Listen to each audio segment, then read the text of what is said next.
उत्तर प्रदेश में एक बार फिर सत्ता और संगठन की अंतर्कलह सामने आ गई है। मुख्यमंत्री योगी आदित्यनाथ के खिलाफ उप मुख्यमंत्री केशव प्रसाद मौर्य, ब्रजेश पाठक और राज्य के भारतीय जनता पार्टी के अध्यक्ष भूपेन्द्र चौधरी ने एक तरह से मोर्चा खोल रखा हुआ है। वजह साफ है, क्योंकि उत्तर प्रदेश के मुख्यमंत्री ने एक विधेयक लाया था, जो जमीन नजूल विधेयक जो है, उसको लेकर के उन्होंने विधानसभा में विधेयक पेश किया, उसको पारित भी करा लिया। लेकिन इसके बाद जब मामला जो है विधान परिषद में पहुंचा, तो जहां पर विधान परिषद के जो सदस्य हैं उसमें खासतौर पर भूपेन्द्र चौधरी, जो कि बीजेपी के प्रदेश अध्यक्ष हैं, वो भी उसमें शामिल हैं। इसके अलावा केशव प्रसाद मौर्य, ब्रजेश पाठक, के दोनों उप मुख्यमंत्री हैं। तो इन सब ने एक स्वर से उस बिल का विरोध किया और ये कहा कि ये आम जनता के हित में नहीं है और इसलिए इस विधेयक को तत्काल वापस लेना चाहिए।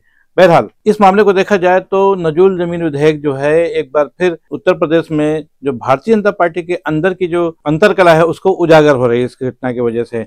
और महत्वपूर्ण बात यह है कि इस बार उनके जो सहयोगी दल हैं, जिसमें निषाद पार्टी भी है, अपना दल एस है, और इनके सहयोगी दलों के नेताओं ने भी इस बिल का विरोध किया है। आपको बता दें कि अपना दल की नेता, जो कि केंद्रीय मंत्री भी हैं, अनुप्रिया पटेल, उन्होंने साफ तौर पे कहा है कि इस बिल को तत्काल वापस लिया जाना चाहिए और ऐसे अधिकारियों के खिलाफ कार्रवाई की जानी चाहिए जिन्होंने सरकार को गुमराह किया है इस विधेयक को लाने के लिए। और इसके अलावा संजय निषाद, जो कि सहयोगी दल हैं उत्तर प्रदेश में भारतीय जनता पार्टी के, उन्होंने भी इसका विरोध किया है। एक और विधायक हैं जो भारतीय जनता पार्टी के, सिद्धार्थ नाथ, तो पार्टी के विधायक रहते हुए भी उन्होंने इस बिल का विरोध किया है। कुंडा के विधायक राजा भैया, जो कि रघुराज प्रताप सिंह एक बाहुबली नेता है, उन्होंने कहा है कि यह बिल निसंदेह एकदम सरासर इस बिल को लाना गलत है और इसके गंभीर परिणाम होंगे यदि इस बिल को लागू करेंगे। उन्होंने दलील देते हुए यह भी कहा कि प्रयागराज का जो हाईकोर्ट है वो भी नजूल की जमीन पर बना हुआ है। ये विषय इतना सरल भी नहीं है जैसे जितना माननीय संसदीय कार्य मंत्री जी ने कहा। ये विधेयक छोटा हो सकता है लेकिन इसके परिणाम, इसके दुष्परिणाम बहुत गंभीर होंगे। बोनाफाइड एक शब्द जो इसमें कहा गया कि जिसने लीज की किसी भी शर्त का उल्लंघन न किया हो, उनको छांट करके ये उनको चॉइस दी गई कि आप चाहें तो ये किस्त जमा करके और अपना फ्री होल्ड करा लीजिए। वह लोगों ने अपनी किस्त जमा कर दी, एक किस्त दी, दो किस्त दी, तीन किस्त। अब उसके बाद सरकार ने कहा कि हम अब आपकी किस्त नहीं लेंगे। गांव जो बसे हुए हैं, क्या वो लोग अपनी भूमिधरी में घर बनाए हैं? इस सिद्धांत के तहत तो उनको भी बेदखल कर देना चाहिए। फिर जो आबादी में है, जो ग्राम समाज में है, गांव के गांव बसे हैं, गांव में अपनी भूमिधरी में किसने घर बनाया है? कौन सा विकास कर रहे हैं? लोग सड़कों पे आ जाएंगे। एक बहुत बड़ी संख्या में आप हजारों लाखों लोगों को बेघर कर देंगे। 3200 प्रार्थना पत्र लंबित हैं, 2300 लोग ऐसे हैं जिन्होंने अपनी किस्त जमा कर दी है। और हमारी जानकारी तो ये भी है कि हाईकोर्ट इलाहाबाद भी नजूल की भूमि पे है, कई सारे जजेस के घर। हमारी जानकारी, तो उसको भी खाली करा दिया जाएगा। ये विषय बहुत ही जटिल है, बहुत ही संवेदनशील है। और निसंदेह कांग्रेस तो पहले ही आंदोलन की चेतावनी दे चुकी थी। अखिलेश यादव, जो कि समाजवादी पार्टी के राष्ट्रीय अध्यक्ष हैं, उन्होंने भी इसका विरोध किया है, शुरू से विरोध कर रहे हैं। और कांग्रेस और समाजवादी पार्टी के लोग तो आंदोलन की तैयारी भी कर रहे थे। लेकिन भारतीय जनता पार्टी के अंदर ही इस बात को लेकर अंतरकलह शुरू हो गया है, बगावत शुरू हो चुकी है, और जिसकी वजह से इस विधेयक को प्रवर समिति के पास भेज दिया गया है। भूपेन्द्र चौधरी, जो भारतीय जनता पार्टी के प्रदेश के अध्यक्ष हैं और विधान परिषद के सदस्य हैं, उन्होंने ये प्रस्ताव लाया। विवाद जब बढ़ा तो और तमाम जो विधान परिषद के सदस्य हैं उन्होंने एक मत से इस विधेयक को प्रवर समिति के पास भेजने के लिए हाथ उठा दिया, हरी झंडी दे दी। और सबसे महत्वपूर्ण बात तो यह है कि मुख्यमंत्री योगी आदित्यनाथ ने जब देखा कि मामला उनके गिरफ्त से बाहर हो रहा है, तो उन्होंने भी इसको हरी झंडी दे दी, कहें ठीक है। अब आपको बता दें कि एक समिति बनेगी, प्रवर समिति, जो कि इस विधेयक के लेकर के इंटरनल जो चीजें हैं उनकी वो व्याख्या करेगी। और व्याख्या के बाद 2 महीने के अंदर वो अपनी रिपोर्ट पेश करेगी और उस रिपोर्ट के बाद एक बार फिर से ये सरकार सोचेगी कि इस विधेयक को लाना है या नहीं लाना है। आपको बता दें कि ये नजूल जमीन विधेयक है क्या, नजूल जमीन होती क्या है।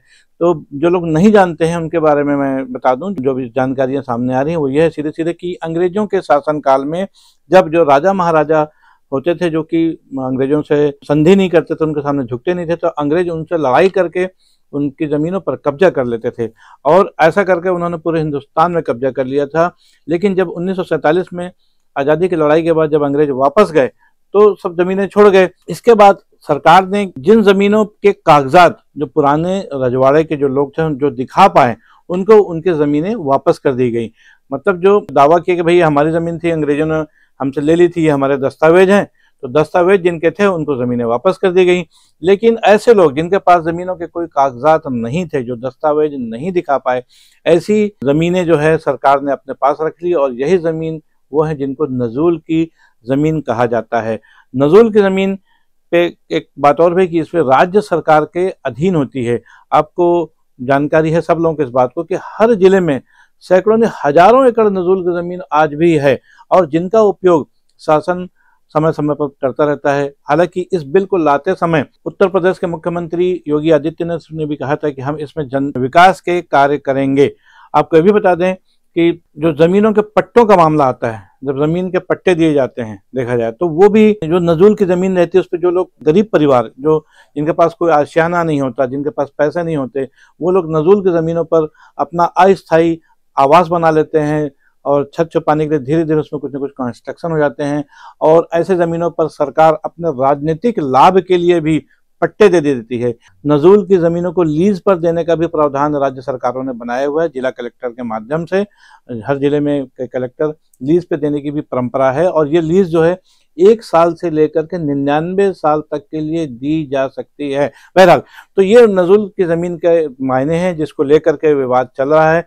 आपको ये भी बता दें कि गरीबों के आवास के अलावा बहुत सारे जो बाहुबली हैं, बहुत सारे जो नेता हैं, बहुत सारे जो उद्योगपति हैं, इन सब के पास भी नज़ूल की काफ़ी ज़मीनें हैं जिसपे कि लोगों ने करोड़ों रुपए का मकान बनाए हुए हैं।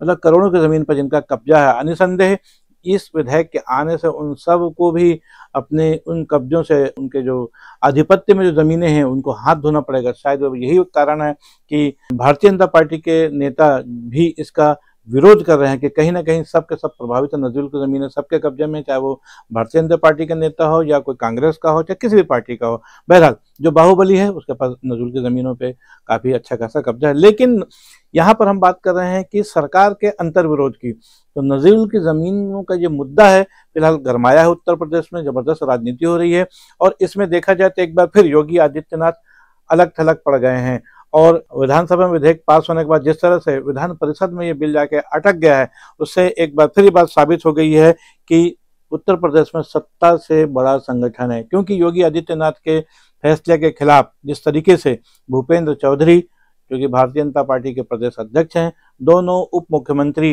केशव प्रसाद मौर्य और ब्रजेश पाठक, ये सब एक राय हो चुके हैं। भारतीय जनता पार्टी के जो सहयोगी दल हैं वो भी इसमें साथ में है। भाजपा के कई विधायक भी इस मुद्दे पर बगावत के मूड में हैं। इसलिए कहीं ना कहीं योगी आदित्यनाथ के लिए इस बिल को लेकर के एक बार बैकफुट पे आने की स्थिति तो बन गई है। प्रवर समिति के सदस्य 2 महीनों के अंदर एक रिपोर्ट अपनी देंगे, उसके बाद ये फिर से एक बार मामला 2 महीने 3 महीने बाद फिर सामने आएगा कि क्या नज़ूल जमीन विधेयक विधान परिषद में पास होगा या नहीं, या सरकार को इसको वापस लेना पड़ेगा। बहरहाल तब तक इंतजार कीजिए, बने रहिए न्यूज़ T20 के साथ। मैं हूं BD निज़ामी और आप देख रहे हैं न्यूज़ T20। हमारी ये विशेष खबर आपको कैसी लगी इस पर अपनी राय अवश्य दें। हमारी खबर को लाइक करें, हमारे चैनल को सब्सक्राइब करें। कल फिर मिलेंगे किसी नई खबर के साथ, तब तक के लिए दीजिए इजाजत। जय हिंद, जय भारत, जय छत्तीसगढ़।